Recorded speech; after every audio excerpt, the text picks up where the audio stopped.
Jason. Danny. How we doing, buddy? Good. Yeah. Just finished 4 weddings this weekend. 4? Wow. And I'm not even 50% through September. Jesus. That's a busy old month. Yeah. There were 2 associate shoots for a company I do a bit of work for and 2 of my own. A day in between them. So it started Thursday. Thursday through to Saturday was a triple threat. And then again on Monday. But Monday's one was interesting. It was pretty much like a styled shoot. Like, it was this American couple came over. They were very much, they knew exactly what they were doing. They hired this photographer from Norway to come over. Norway? Yeah. Oh. And although to be fair, it was very much bride heavy. Like, it was, the groom for half the time was just stood like, yeah, anyone want a shot of me? But, I mean, she knew what she was doing. So if I published that work, people were just going to think it was a styled shoot.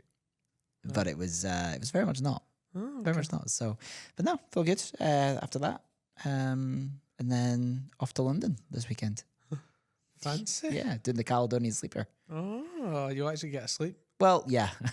So when I picked it, I was like, should I can either, I mean, I just didn't want to fly. I hate flying with equipment, just with airports and stuff. You just don't know what you're going to get. But yeah, I could sleep the whole night and then get a train back that night, sleep again. I'll feel fresh.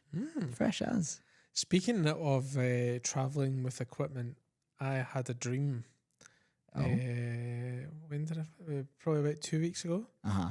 So you and I were on a shoot for a wedding, and I decided to put my equipment on the bus, but I wasn't traveling on the bus. But I decided to put the equipment on the bus. Just loading it all up Just on the bus. loading it on the bus, front of the bus, like a first bus type bus, right? You know, the wee bit where you put all the bags in there. Oh, yeah.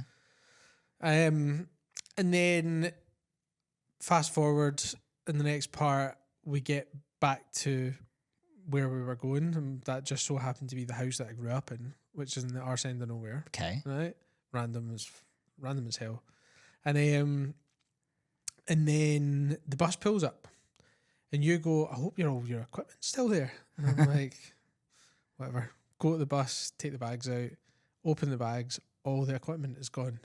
And then I'm like, Jason, all my equipment is gone. And you're like, why did you put it on the bus, Danny? And I'm like, I don't know. Yeah, but I mean, you shouldn't have put it on the bus. Why did you put it on the bus? I don't know, Jason. I don't know. My equipment's gone. You shouldn't have put that on the bus. I was like, I know. And then I woke up. But I actually had to go downstairs to make sure my equipment was all still where it should be. And it was, thankfully. But yeah, that was just not a nice feeling. You know what that says to me, right? Is that I am the logic in your life. Like, subliminally, I was the smart one in that conversation where in your head. No, I think it was just a case you just try to find something to have a go at me for. No, I think subliminally in your dreams, you're going, Jason would never have done that. Jason is the course of reason here. I think in fairness, no sane person would do that, to be honest. Stick all their equipment on a bus that they're not actually travelling in. Yeah, no, I mean, why would you put it on the bus? I have no idea. Danny? I have no idea. Dreams are weird, man. Stick with me, man. Dreams are weird. I'll keep you right. So yeah, just never ever put your equipment on a bus that you're not travelling in. That's not the first dream you've had about me, is it? Oh yeah, because you were yeah. What was that again? Yeah, you were. That was it.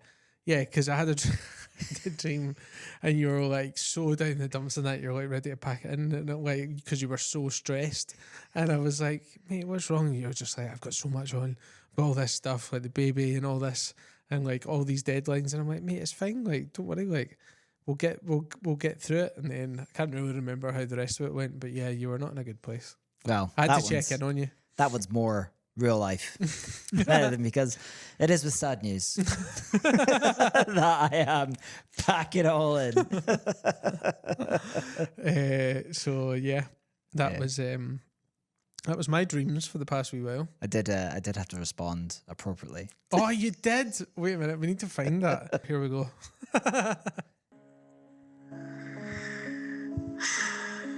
Danny, you thought it was just a dream, but it wasn't. It was a premonition. I can't keep pretending anymore. The podcast, the social media, the editing backlog, it's breaking me. I say, yeah, we'll record an episode. But then I spend 4 hours begging some stranger on Instagram to come hang out and talk about storytelling in 4K. When they finally say yes, I spend the next day panicking about whether my mic even works. The social media clips don't even start. I'm drowning, Danny. In square crops and vertical crops. Do you know what it's like to watch your own face on loop? Lip syncing the words. Luxury, wedding videography, and how can you achieve it? It's madness. And the editing. Oh, the editing. I open Premiere and it whispers, hello, Jase. Welcome back to your personal hell. So yes, your dream was right. I did break down. I did say everything is getting too much because it is. I can't keep up the facade of being some upbeat, banter-filled podcaster and one Canva template away from collapse. I'm bowing out, man. That Wedding Videographer podcast is just that Wedding Videographer alone, without me. When they write about this moment, let them say I tried. Let them say I gave my all. But most of all, let them say my final words were, why did you put the equipment on the bus stand? Why? You're an idiot. But no, seriously, I'm all good. Oh, do you know what that tells me? You've actually got far too much time on your hands. That's exactly what that tells me. It's true. It's true. I'm a procrastinator. Have you seen Lumix have just announced another new camera, the S12? Well, you know I have. This camera is chock full of features that wedding videographers like you are going to love, including 5.1K open gate at 50 frames a second for the first time. Incredible slow-mo footage at 100 frames a second in 4K. Best in class image stabilization. And also a new and improved hybrid phase detect autofocus. You can get your hands on this camera by loaning it for up to 48 hours. Just visit the Lumix store. And if you do decide that this is the camera for you, remember to use code TWVP at the Lumix store for 10% off. That's right, 10% off this brand new camera that we believe is the perfect camera for wedding filmmakers. Yeah, there's been a lot of chatter online recently, Yeah. about content creators. Content creators seem to be the buzzword for everyone at the bit. They want to say their piece, and I don't know what's like properly stem the conversation, like what's ignited it, but everywhere you turn now someone's got something to say about it, and it's mostly positive, but it begs the question as to why there's a conversation happening in the first place, because content creators are suppliers just like the rest of us. But I guess we look around and there's confusion about what content creators are, not in terms of suppliers, but from clients, couples who are looking to book. The question is always, what's the difference between a videographer and a content creator? And I guess we wanted to talk about today, giving our piece on it, and essentially why that confusion might be happening and what can be done on both parties to maybe resolve that. Mm-hmm. Yeah, and also I guess so. I mean, well, I think everybody will have seen it really by now, because it's it's in all the different kind of like Facebook groups or whatever, and obviously there's different vendors kind of like talking about it. I know they were talking about it like on the vendor table recently, and yeah, just I think certainly where we are in Scotland, I think there's been a couple of things that have happened over the past few while that have not been great, in terms of like attitudes, I guess, towards content creators. And there seems to be like a bit of a divide happening that really shouldn't be happening, I feel, just now. I think, first of all, for some of the things, I guess, that we've heard about, other vendors not being, particularly professional or just, not being nice at all, for instance, to content creators. I mean, that is bang out of order. Nobody should, go to their work and feel, intimidated or whatever, or, it shouldn't happen, full stop. And yeah, I think it seems to be coming to a bit of a boiling point, and it's not a good situation for, this part of the industry at all. No. Or for clients as well at the end of the day, because there's just, there's gonna be tension, felt between the vendors, which is just not good, for the clients themselves that have, because at the end of the day, the clients ask them to come to the wedding because they want it, and it's, in our opinion, it's a different product. There's similarities certainly, but it is a different product. So yeah, I guess we just wanted to address that, I guess, from a videographer's perspective, but and then maybe like address, I guess, some of the things that are maybe contributing to it, for this animosity to be happening really in the first place. But first of all, I think whether you out there listening, whether you like it or not, content creators are here and they're here to stay. Like it's a thing. Yeah. Whether people seem to think it was like a phase, or down the line you're going to regret getting a content creator over a videographer because you're going to want to have that on TV. There's no shadow of a doubt. The most consumed content in the world is on our phones. It's vertical content on our phones. Like the other day, I was cooking and I looked through to the living room and I saw my wife on her phone and I recognized what she was watching through the audio. It was our wedding film, and she hadn't gone on TV, which she could have done in 3 or 4 clicks to get the wedding film up. She was watching it on her phone. It wasn't even vertical. It was the horizontal feed on Instagram that we've got it uploaded. And I found that really interesting. But when you look at it, like everyone spends between 3 to 5 hours a day on their phone either consuming content or just on their phone. It's a device. It's so handy in their hand. They can get any media they want anytime. And that's what the generation is watching. That's not to say there isn't a place for videography in the future in terms of wanting to watch that on the TV. But when most people have the accessibility to watch something on their phone, it's gonna be there. And of course, when it comes to clients who would favor that over a videographer, I think there's another conversation that videographers seem to have that, it's not going to have the same legacy. But people are, who's to say where what people want? I think what people want is spoken about what the market is saying. And, YouTube Shorts is now the most consumed media in the world. People want content. They want content immediately. And that's the fact of it. People are turning up to weddings to do a job because the client wants them to be there. Not one person who isn't that client has any right to say who should and shouldn't be there. So it's but where the tension comes is when the content creators are supposedly stealing content or copying content that's being set up by photographers or videographers. But I remember the same conversations happening 15 years ago for videographers, copying the content that the photographer had set up. Mm-hmm. I think that obviously there's a similarity now because content creators can deliver photos and they can deliver videos. So are they just delivering what the photographer or the videographer is setting up? But from my camp, I'm more than happy for anyone to copy or take any content that I've set up on the day. For me, I'm going to deliver what my client has asked me to deliver, regardless of what anyone else delivers. If they deliver it first, okay, it's fine. That doesn't impact me at all.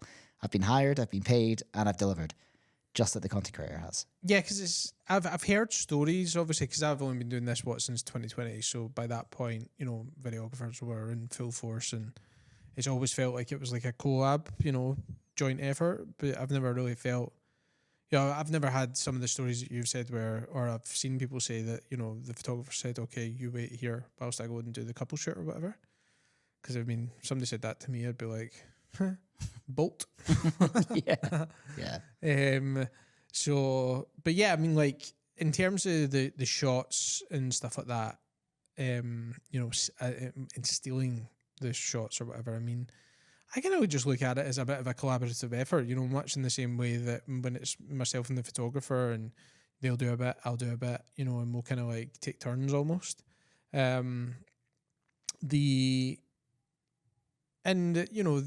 For instance, some of the content creators that I've worked for, because I am not particularly good at flat lies, right? I'll hold my hands up, just doesn't brain doesn't compute. Every time I do it, it looks crap. Somebody else comes along and does it. I'm like, oh, that looks really good. And sometimes there's not that much difference. I don't know if it's just my head, but anyway. So, content creators, I've walked in and the content creators doing a wee flat laying, oh, do you want to do that? I'm like, yeah, please. Yeah. So it's like, it's more of a kind of like collaborative thing. I'm kind of speaking from it because I've not really had any, I've not really had any like issues per se when it comes to content creators. I think maybe back when they were first coming on the scene, when maybe just, I guess, like maybe I was when I first started videography, not really knowing where I should be and where not to be. So there were instances of that happening. But I would say, since it's became a proper thing, and there's more content creators out there, every content creator really that I've worked with has been great to work with. There's been no like animosity, and I would say that it has been that kind of collaborative effort. I think what we are starting to see though is, like there's in the Facebook groups and stuff like that, there is this, it's this, I think it's a nervousness from a lot of videographers at the moment because the product is deemed to be quite similar. So it's this nervousness of, they're super busy. And obviously maybe like inquiries are down, for instance, videography, because it's a more expensive product. There's more, for many reasons, more equipment, much longer in the editing side of things. And there's this discontent, I guess, with some videographers at content creators kind of coming on the scene. And to be honest, some of the stuff I've seen online is really not nice. A lot of it, it's really having a go at kind of like content creators. Don't get me wrong. There's some. I have seen a few, not everybody, but I've seen a few content creators market themselves probably incorrectly when it comes to, for instance, if I've seen on some of the groups, the bridal groups and forums and stuff, and a bride will be, I'm looking for a videographer, and content creators will then start kind of, here's my details, and it's like, well, it's different. They've asked for a videographer, they've not asked for content creation. Much like it would be quite weird if somebody asked for content creation and videographers started posting on the post. Mm-hmm. It's a bit odd. So I think things like that are starting to rub some videographers up the wrong way.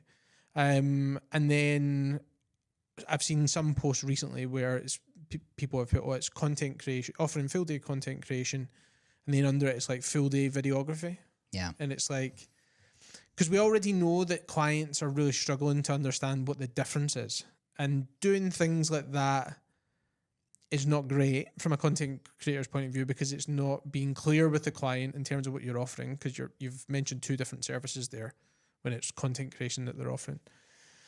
And I think it's things like that are causing this friction between some parts of the market in terms of videographers, and then obviously for the content creators. So I think that's definitely one thing that, and again, that's not to tar everybody with the same brush, because the majority, like every content creator that I've worked with has been quite clear on the fact that it's content creation that they do. It's not videography. Some even go as far to, on their website, say that this is not to replace videography. It's a different service. Yeah. I think the problem is that because the market of content creation is so new, like it hasn't established itself, the definition of what content creation actually is the lines are a bit blurry, because most content creators will say, okay, I'm there to capture the behind the scenes of your wedding day. But we've never seen a post from a content creator that is literally behind the scenes. I mean, I have seen some, but I mean, obviously makeup and stuff like that, but I would say that the main, I would say for the majority of content creators that I've worked with, it's not really behind the scenes. It's not. It's on the scenes. Yeah. They're standing alongside us. Yeah, So, and I think it's just became almost like a marketing term in a way, somewhat. Because I mean, like what's your definition of behind the scenes? I mean, behind the scenes is like if we are at the front and center. If we market ourselves as not behind the scenes, then they are behind the scenes. If you know what I mean. But that's the thing. Like, who wants behind the scenes of their wedding day? Yeah. Who actually wants that? It's a nice marketing ploy, but who wants the real behind the scenes? Because if you think about actual behind the scenes of a wedding, you're in the kitchen. That's behind the scenes. That's the stuff. Behind the scenes is everything you don't see. But videographers are no different because, we're not going to be capturing that stuff either. But we are in the bridal prep, getting the makeup and the hair and getting the preparations, which is behind the scenes essentially. Same as photographers, they're capturing that stuff too. So there's actually that behind the scenes is kind of it really shouldn't. I think it should just disappear. Like it's not necessarily something that I think is used correctly. Because I've never really seen a behind the. I watch behind the scenes films of like reality TV of like Drive to Survive and Unreal, which is the WWE one. That's behind the scenes because you're going behind the curtain of how things are made. That's what behind the scenes is to me. That's not what we see from content creation at weddings. What we see is it's argumentative, but a lower quality version of what a videographer can produce in some instances, because some content creators are creating some absolute magic out there. Yeah, there's a lot of content creators out there that that are creating better stuff than some videographers. But they're creating an instant hit from their wedding day. That they're creating a social reel that you can, you're getting the very best bits shared socially very quickly, which isn't really what videographers offer. We offer a more of a feature thing where you can sit down as a family and watch this. Yeah, it's more polished. Yeah, you're not going to sit in a room with a bunch of people on your phone watching a content creator reel. That's the main difference between a videographer, but that's not what's being sold to anyone. And the fact that the main question that everyone has on these forums is should I get a content creator or a videographer, is because the two are very, very similar. Like videographers could be you could argue that we are content creators too. We've just called ourselves videographers for years, but essentially what we are is creating content. So there's reason for the confusion. But yes, as you said, there are some people when they ask for a videographer and a content creator comes up and offers their services, it's because they know that they might be what that client is after. They just didn't know how to ask it. So because they know they can deliver a highlight film in the same day. I mean, some do. A lot don't know. Some do. Yeah. Most do. I don't know if it's quite what you would. Well, I mean, I guess in a quick snapshot of it's like 90 seconds or something. Okay, so some do a bit longer. To be fair, what they call a highlight, we call a teaser. Yeah. Yeah, that's a terminology. That's the terminology. So if we're going to get pedantic about it, that's what they're getting. They're essentially getting a teaser from this. But there are some content creators now that are offering drone footage and ceremony and speeches as well. Well, and they're well within their rights to, but that kind of goes into our category of what we do. So maybe that's where some other feathers of videographers are kind of getting worried about that. But the concerns that I've seen online haven't necessarily been, like where the animosities come from, hasn't necessarily been from videographers. It's been from celebrants and photographers. That's where I've seen the kind of mostly from photographers, but there was a couple posts from some celebrants about the ceremony being too crowded now with too much content. Firstly, that's not on the celebrant at all. The client that's booked them has also booked every person that they wanted there. Maybe they didn't understand that hiring all these people would mean all of these people are going to be there, unless they thought that the behind the scenes was, okay, they'll be at the back of the room capturing it from the back.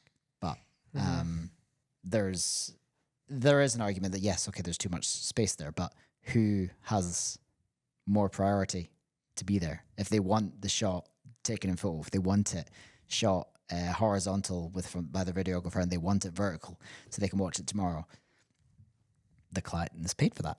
So yeah, there's a place for all of them.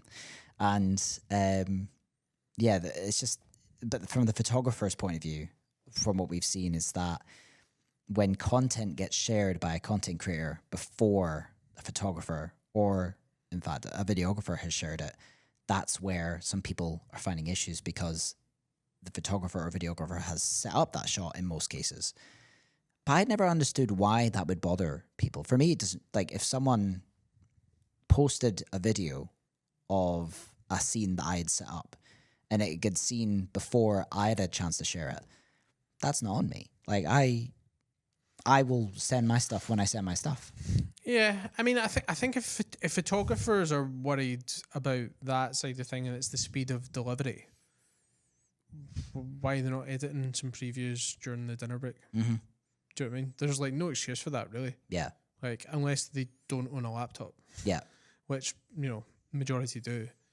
Like, there's not really an excuse not to. If that's their main gripe, because, I mean, I guess we could try and do like some video over dinner, but realistically, you're probably not going to do the best of jobs unless you've got someone that's dedicated to just editing throughout the day that can then, take the footage as and when. But for like a few photos, 5-6 photos, there's really no reason for photographers to be getting to be getting upset about that. Because it, in terms of how long it's going to take them to edit 5 photos. Yeah, at least 50% of the photographers I work with are working on it during dinner. And I'm doing my best to distract them. but yeah. Even that, like, I now, essentially, with content creators coming along and knowing that people want content as quickly as possible, I now do my very best to try and get a teaser out to the couple the next day. Yeah, there's only been once where I've been slower than the content creator, and it's only because they edited everything before the first dance during dinner, which I know you said we could do. We can't. Like, that's too short a window. I think well, for me, I couldn't do that because it never took me, it's never ever taken me an hour to edit a teaser. If you did a very quick snapshot of, like, pick 10 shots. Not a teaser. Teaser's too long. Okay, but just if you like were doing a couple of like little hero shots or like a story or something like that. Postcards or something like that. Yeah. Yeah, you could totally do that if you wanted to. Yeah. Me personally, I don't really want to because I don't want to. I just want to like decompress after like going for so long because it's going to take a lot more brain power than maybe editing a few photos. I'd rather the first time they see my footage be combined with music and the feeling that I want it to portray. That doesn't get eliminated if someone else shows it on a phone because it's not to my music. It's not built the way that I want it. They're still getting my experience that I intend for them, even if they see what that shot actually looked like. Yeah, and it's going to look different anyway because, the phone footage, it has a look to it, and like, unless you shoot in that cinematic mode, which I don't think that many people will for the majority of the day. I've seen some content creators do it, but not a lot do. From what I've seen, it's going to look different because obviously we'll be, in my instance, I'll be shooting at 1.2, 1.4, 1.8, and you'll have the depth of field, you'll have the bokeh, so the shot's gonna look different anyway in a lot of cases, than it will do on the phone. But the impact's gonna be different, because it's a different. Same thing happening, but I think for what we do, because we're certainly for like the highlight films and the feature films, we're combining the audio that's used, and a narrative there to try and tell the story, mixed with some nice music, maybe adding in some sound effects and stuff like that. Where there's more, it's a more polished version than just using a phone to capture it and then obviously putting over a commercial track that's on Instagram or something like that, so. Yeah, I think obviously the question will keep coming up, like what's the difference between a photographer, what's the difference between a videographer and a content creator? It'll always come up from clients because all they see from content creators online is video. It's the highest recommended supplier in the industry right now because people will just say, oh, don't bother, just get a content creator because they do the same thing. So how can content creators assist with that? Because there's a lot of them out there will say this is not to replace videography and photography. Yeah, I would say all the good content creators that I have worked with in Scotland, they either tell couples that on the calls or they have it on the website or both. Like it's there. it says it quite clearly. This does not replace videographer. It's to complement, the video, because it is a different product at the end of the day. It's similar. It's video, but it is a different product. Mm-hmm. And I think some people are slightly worried about, you talked about it earlier on about it's like the longevity or the legacy of watching it on your phone. I think that people, if that's all they've got, of course that's what they're going to do. But I think it's a different experience just watching it on your phone, and maybe you do go back to it now and then, you go and have a watch of it, to actually like sitting down and watching your wedding film in like 20, 30 years. Because God knows if we're even going to be using, the phones as they are now in 10 years' time. Well, yeah, off the air, I was saying, the majority of people are consuming stuff on their phones these days. You've got TikTok, you've got YouTube, you've got Instagram, Snapchat. The younger generation are using their phone to consume vertical content more than we do. I saw a soap on Instagram that I also went over to YouTube and saw in YouTube Shorts. A soap that's been filmed entirely vertically and published every single day, and it's got millions and millions of views. And I think that's a format that can be successful.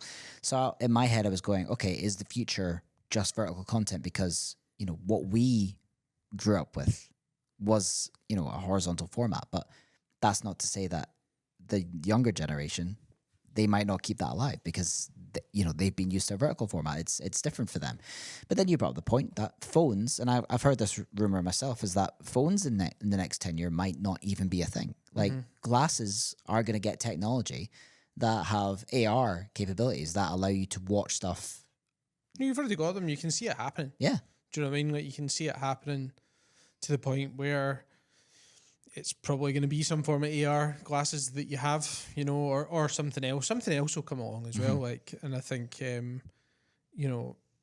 that things are always changing, always evolving.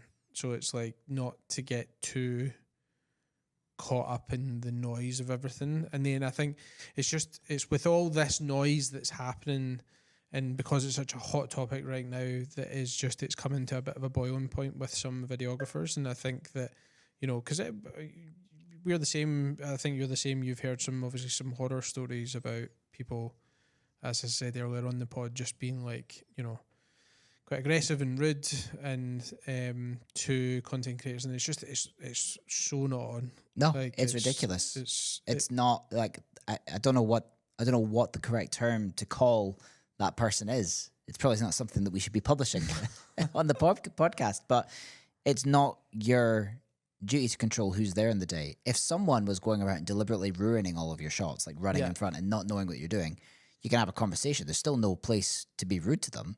You maybe bring it up with the client and say, okay, like, I wouldn't do it, but if you're a professional and you know how to adapt to situations, which weddings are all about adapting, then you can work around that, or you have a private conversation with the person. But if they are being courteous to you and your shots, and they're just going around getting what they need for the client, then you should have absolutely no problem with that. You've been paid to document the day. Document the day and shop. Yeah, 100%. Yeah, because like, I mean, you talk about there about obviously adapting. I mean, how many times have you worked with a photographer that's just been an absolute dick? Oh. Yeah. Do you know what I mean? But you're professional enough to just go, okay, either have the conversation, and then it's maybe more of a, okay, I'm going to go here, and you're maybe a bit more direct because you need to be, or whatever. Your approach changes, but you're not rude. You're not aggressive or anything like that, because that's just, anything that happens like that is just never going to reflect good on your business. Do you know what I mean? Not only is it not the right thing to do, but it's not going to be a good reflection on you and your business. And word travels fast, So I think that we need to try and figure out a way. First of all, we need to accept, for people that are struggling with it, I think we need to accept that it's here to stay. It's not going anywhere. So how do we work together better? Yeah. And if people do have, this, let's say a stick up their arse about it, then start shooting things in vertical format, you know, and deliver some stuff vertically. If you're wanting to try and, you know, inverted commas, compete, but it's a different service. Yeah. It's a completely different service. I mean, add another. I mean, you don't even need to film in vertical. You can just add another edit that is a vertical edit specifically. If you do your teasers in horizontal, you can add a vertical social media teaser. You can film an open gate and, you know, get way more advantage with that. Like that the technology is there.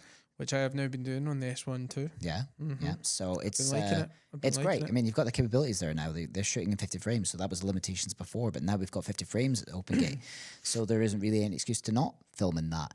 And that's going to give you way more flexibility when it comes to your landscape edit and your vertical edit. So the technology is there for us to do both, which is the advantage that we have over content creators and what differentiates us from being a content creator and a videographer. So there's no reason to be scared of it. Yes, they are going to take a portion of the market because, like, those people were never really going to be your customers anyway. That's the way to look at it, though. Yeah. That is the way to look at it. Like, the people that are booking, you know, content creators and solely booking content creators, like, it doesn't faze me because I'm just like, well, they're never going to be my client anyway. Because we look at it when if people are choosing a content creator over a videographer for the sole purpose of price, which is what everyone is, you know, every videographer that seems to be scared of it is saying, that's because it's cheaper.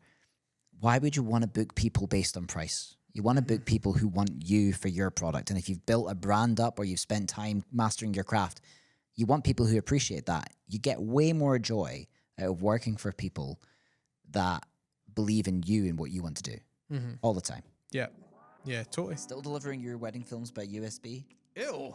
We use VidFlow, the sleekest platform for delivering your wedding films. It makes your couples feel like they've got their own private Netflix. Plus, with their white labeling service, you can customize everything from the branding to the custom domain, so you can make it super personal. Want to wow your clients? Use the code TWVP10 to get 10% off all pro plans, including white labeling service. Head on over to vidflow.co today and level up your wedding film delivery experience. Let's talk about backlog. Woo! Editing piles up fast and is overwhelming. That's why we use brideandgroom.video, a wedding editing company that delivers stunning wedding films faster without compromising on quality. If you're looking for an editor that's going to match your unique style so it feels like you've made them, you've found them. Use code TWVP75 at checkout to get £75 off your first order and try out their service. Clear your backlog and grow your business. Try brideandgroom.video today. Hasta la vista, backlog. So when it comes to videographers, instead, I guess, of having a go at content creators, or, you know, in some instances that I've seen throwing the toys out the pram, I think it's time, you know, you can adapt, you know, because I think if I think prior to, like I said, with content creators coming on the scene, my teasers, I've got in my contract, it's 4 weeks. I need to really change that and get off my website because I've not delivered anywhere close to 4 weeks really ever. I think the latest I ever went was like 2.5 weeks. Whereas now I kind of look at it and I want it out there as soon as possible because I know that for a couple of reasons. One, it gets loads of engagement. You can have, we talked about it before on the podcast, and I think you were having a good conversation with one of the, I think it was Neil, about how it makes such an impact getting it out quicker, you know, because you get way more engagement. It's so fresh. People have just came back for the wedding and they're seeing it because you've collabed with a couple. They're seeing it on their grid. You know, it gets prime engagement time. Yeah, it's not going to go viral, but anyone who was at that wedding has it fresh in their mind and they want to watch something. They want to see how that day turned out. And also to see if they made the cut. Yeah, that's it. You know, I mean, every makeup artist and every hairstylist is going to want to see how their work held up during the day. Exactly. Because all their clients, every bit of content is like just it's like marketing for them, really. Yeah, absolutely. So yeah, like where was I going with the point? You said that you went from 2.5 weeks. Oh yeah. So I previously I had my contract I would deliver within 4 weeks. Normally it was 2 weeks. With content creators and seeing the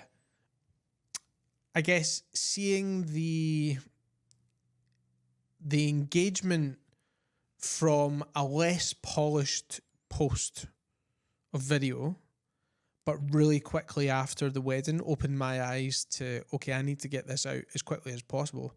And since I have, like, the numbers and engagement that I've had has increased dramatically. So I think if videographers at the moment are still taking a long time to get their content out there, for instance, like a teaser or some kind of like social media teaser, or if they're not offering one just now, do one. You know, like, don't do one, but like as in, don't do one, but create one, you know, get it out there and see what happens. And I guarantee you'll get great engagement. And get it out, try and get it out as quickly as possible so that you hit that client with that. You give them the dopamine hit as well, you know. Even if they've got a content creator there, still do it, you know. Like, get it out to them as soon as you can, you know. 'Cause sometimes, I'm not advocating this because it's probably not the most healthy thing, but like sometimes, you know, when I've got back from a wedding, I'm buzzing about it. I've stayed up till, like, I think I've talked about it in the pod before, I've stayed up till like 3 o'clock in the morning editing a teaser, you know, like, and it's been totally worth it to get the reaction and the engagement from the couple and obviously their friends and family. And I think that's where content creators have really won, and it's the speed of delivery, you know, in terms of, because prior to this, generally we're probably one of the last vendors to give them anything, or if not the last. Yeah. You know, because it does take time. If you're editing, you know, 600 gigabytes plus worth of footage, like, it's going to take a long time. It's sometimes to go through, you know. It is sometimes uncomfortable to be exposed.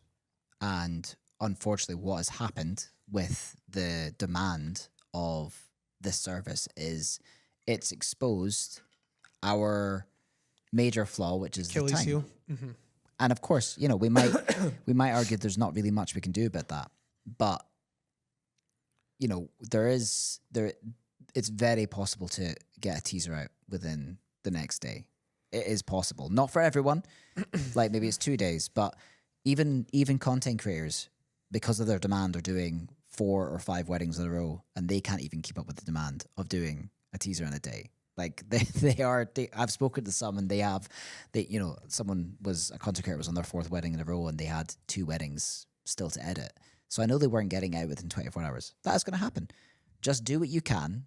Like, as long as you don't book like 4 in a row, like me, then you could definitely get teasers out within a couple days, and you are going to be one of you're going to be someone that they're going to want to recommend. We loved our teaser from a videographer, and they're going to see something different from their content creator. Yeah, and then after that, you've still got the rest of the gallery to send. You've got them hyped for the rest of the gallery. Exactly.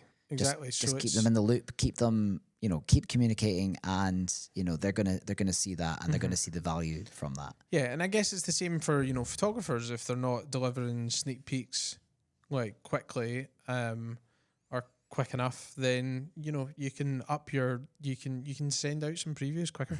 But yeah, just don't think because you know we've been established for quite a while, and we've had this position that it's ours. You know, we have to do the work to make sure that people still believe in what it is that we have to offer. Yeah, do you know what it is? It's just client expectations have changed. Do you know? Like, client expectations have changed, and they're wanting something that has more immediacy. They want something quick. They want it yesterday. So that's just the way the world is. It's time to adapt, and I think this happens. Any industry, there is change, right? And the majority of people do not like change, right? They don't like it, because it changes uncertainty. But I think the people that do embrace it and adapt will be the people that win, and the people that you know, put up barriers, you know, create this animosity with other vendors on the day. They are the people that will unfortunately get left behind. And I know what camp I would rather be in. Exactly. And this isn't just weddings. No. The world adapts. The world has technologies that change things. I mean, God, the farmers when tractors came along, right? Think about them. Think about the horses. Yeah, think about the horses when trucks came along. You know, it's like the world adapts. You know, radio and TV came along. You know, you weren't getting your advertisement on radio, you were getting it on TV anymore. So, and newspapers, everything adapts. The wedding industry is no different. And what the client needs is always going to be the most important thing. So change is inevitable. And it's not saying you have to transform what you're doing or completely shift what you're doing. There's absolutely still a need for what you do, and you still have the talent and the ability to create that. But it's just time to keep your eyes open and adapt where you need to adapt. Yeah, definitely. Just need to stop the animosity, online and in person, because it's not good. If you share any animosity to any other supplier in the day, and it's because you're scared, then get out of the industry. Get out. Beat it. There was a voice note. Oh. Hey guys, Darren here. Just thought I would throw my 2 pennies worth in about the pod you're going to do about content creators this week. I think the interesting thing that I just wanted to bring up with you is where a content creator could potentially devalue the wedding film experience for the couple, because if you're a bride and you wake up the day after your wedding and you get your reels within 24, 48 hours, whatever it is, and in those reels there's a moment of, she's in her dress, and when she gets to see the father gets to see her daughter in her dress for the first time, by seeing that moment in your content creation reel a couple of days after the wedding, does that devalue the impact or the experience that you get whenever you watch your wedding film for the first time? I think that was just the question I wanted to throw out there if you want to discuss it. Darren, thanks for sending that voice note in. To answer the point, I think it's a difficult one, and I think it's all down to personal opinion,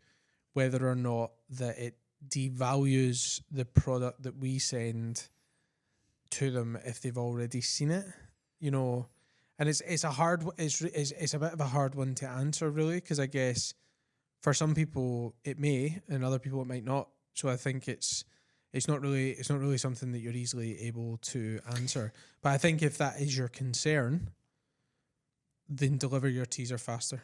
Well, I think the skill that we as videographers should have is to understand, how do we present this clip of a first look to be seen on a film? Because the difference between photography and videography is that we have audio as well as movement. So yes, you can just put a clip of that with no music. Obviously, we'll probably always put a song in behind it, but we've got the advantage of sound design. We've got the advantage of timing.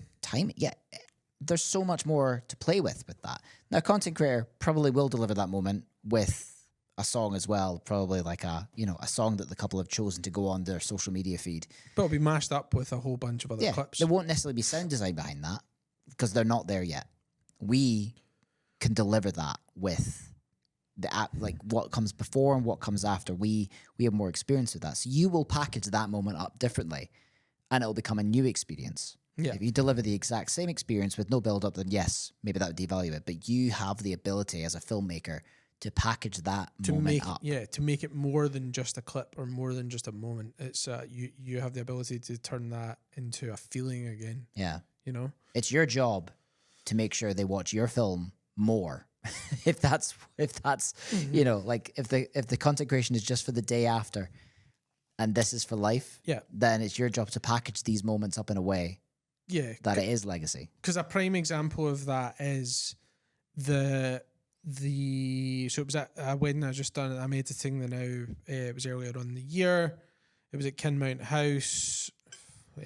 Go figure. Coming down the Italian steps. Obviously, the Italian steps is quite a long way, so it was a bit of a long walk. It was quite slow, but I managed to get like a music that there was this kind of like build during the walk, and I paired it with the audio from the dad who said, basically, I cut it around just because he did kind of waffle a bit, but I've curated it and cut it, and this is where the difference is.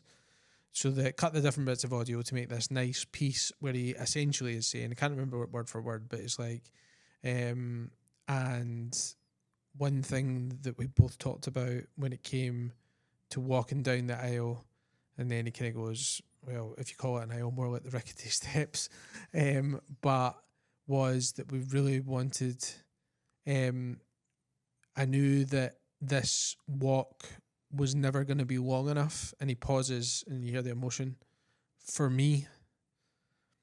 And then he's like, so we just took it really slow, and then poof, and then it hits in, yeah, and then it, well, not quite like that. It wasn't a bit EDM coming down the steps. That's not EDM. It sounded like it. No, like a 10-wheel drum, like. Okay.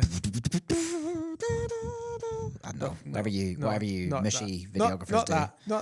That. Not that. But anyway, it was this like emotive, and it was quite powerful. And then the rest of it is just, you know, this kind of, and I deliberately like slow mode the walk to make this walk longer for him, you know, and it's all these little bits that make it different. Because if a content creator was at that one, they would have probably just shown a quick shot of them coming down, and then because they want to get on and show the rest of the day. Because they've only got 90 seconds, whereas, you know, exactly. You've got a 90-second walk to the steps. I mean, that's just not going to fit. That's such a big clip. But that again that's where the difference comes. You know, we can take more time in the edit. We can tell the story. We can try and bring back a bit of emotion. Not that content creators don't do that with their reels, but it's just it's different. It is different, and that. I was doing it whilst I was making this, and I knew that we were going to be doing this pod. I was kind of like, yeah, this is where the difference lies. It's just it's a much more curated and polished film because we can take our time with it. We have all the assets from throughout the day because we have the speeches captured, we have the ceremony captured, we understand the story that's happening. We package it up very differently. Like as again, most people find us through our social media content, which is usually the teasers, which is where we're kind of paralleled with content creators.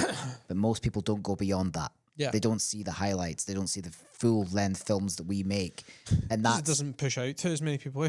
Well, exactly. You know, I've shared some highlights, full length highlights on Instagram, and they don't usually do. Yeah. And people don't quote me on them in the calls. People say they like my films because they like the ones they've seen on social media, but they haven't properly watched my longer films. And that's another reason why there's a confusion between videographers and content creators, because it does look like we're charging a lot of money for the same thing that content creators are producing. Yeah. But with that, when I was thinking about it, you know, that it kind of answers Darren's question a little bit. Like I feel, in my opinion, if there had been a content creator there and they had shown that clip of her and her dad walking down the aisle, they would have loved it, but there would have been a completely different feeling, and there is going to be a completely different feeling from watching that moment paired with the music, paired with the speech from her dad that's talking about this moment. That's just going to hit home so much harder. Like I'm expecting tears. And the dad was a bit teary, obviously, so I'm expecting that to come back. So I think it does depend whether or not it's gonna, you know, take away from the clip that you send, but there's ways that there's things that we can do to make, even if they have seen that clip, to make it more impactful. Use your experience to package it up and make it more impactful. That is our advantage. So, we have blabbered on long enough about this subject, but if you've got any questions or you want to reach out or you want to, you know, have a bit of a dialogue with us on it, reach out, send us a voice note. Jason and I are getting back into the swing of things with Instagram after having a slight hiatus. As you've probably seen, there's lots of content going on there now. Thank you, Jase, for sorting that out for us. Drop us a line and we'll be more than happy to chat to you about it.